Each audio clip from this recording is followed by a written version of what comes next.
Much indeed.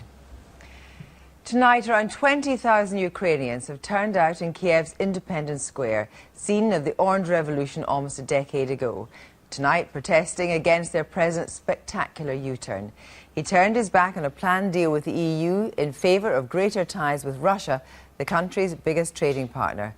After Viktor Yanukovych's sudden and controversial announcement, which many believe was triggered by pressure from Vladimir Putin, the country's jailed former Prime Minister Yulia Tymoshenko went on hunger strike in solidarity with the protesters. Now she has been refused access to her lawyer. With temperatures plummeting, protesters settle in for a hard night in Kiev's Independence Square. Their message to their president, Viktor Yanukovych: our future is with Europe and you must go.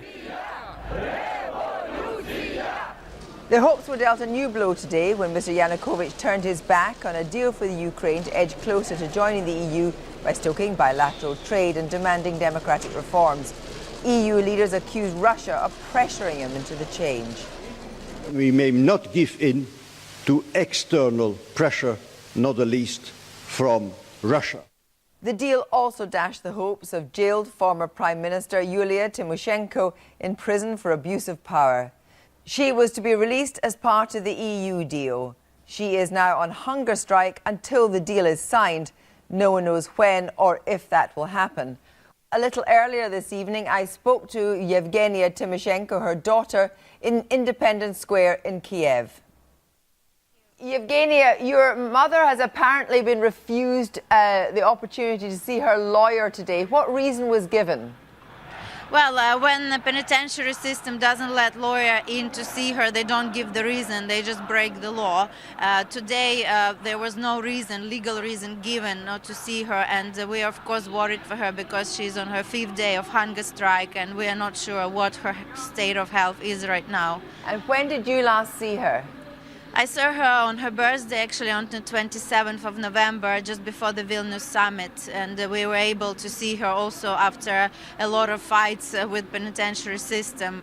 Do you think there's a chance that she is being force-fed already?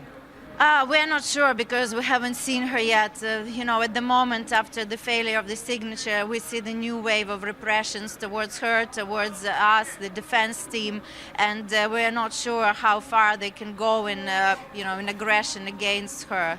Yevgenia, when you spoke to your mother, when you saw her, do you think that she is resolute about this hunger strike, that she will, did you discuss how far she's prepared to go, if she's prepared to go to death? Well, she's already made very difficult decisions, for the sake of the signature, and the final, the way that what she can do physically, or being in isolation now, is to protest in this way.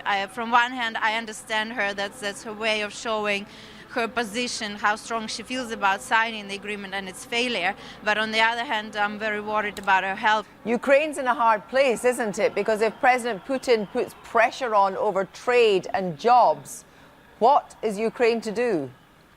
Well, first of all, the reasons that Yanukovych gave of economic unsurmountable pressure and the losses from association agreement are really false reasons. They're just a facade covering his real intention not to sign agreement, not to fulfill European criteria. And my mother, in her appeal, stated that if Yanukovych doesn't sign today, and he didn't, that he will never sign it as the president of Ukraine. The new hope is for the new democratic forces and to that president that can win 2015 elections. Under the EU deal, she would have been able to leave for Germany to have back surgery, and she made an open letter today to the president to waive that part of the deal.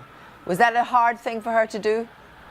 Well, of course, it's been a very hard thing to do for her because in the beginning, from the start, and she's continuing to fight, and we all with her for her political rehabilitation. The whole world now acknowledges that she is really a political prisoner, that her trial was politically motivated. She is really an innocent person, so of course it was a hard decision for her.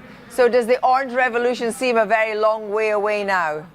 Well, she mentioned to her appeal to the square on Sunday, 24th of November, that Yanukovych, like 9 years ago, after falsifying election, rose up Orange Revolution. Now we see the same upheaval of people after his denial to Ukrainian people of hopes for Euro integration. Do you feel that had the EU been clearer about the financial support it was going to give Ukraine, then this would not have happened? Do you feel let down by the EU?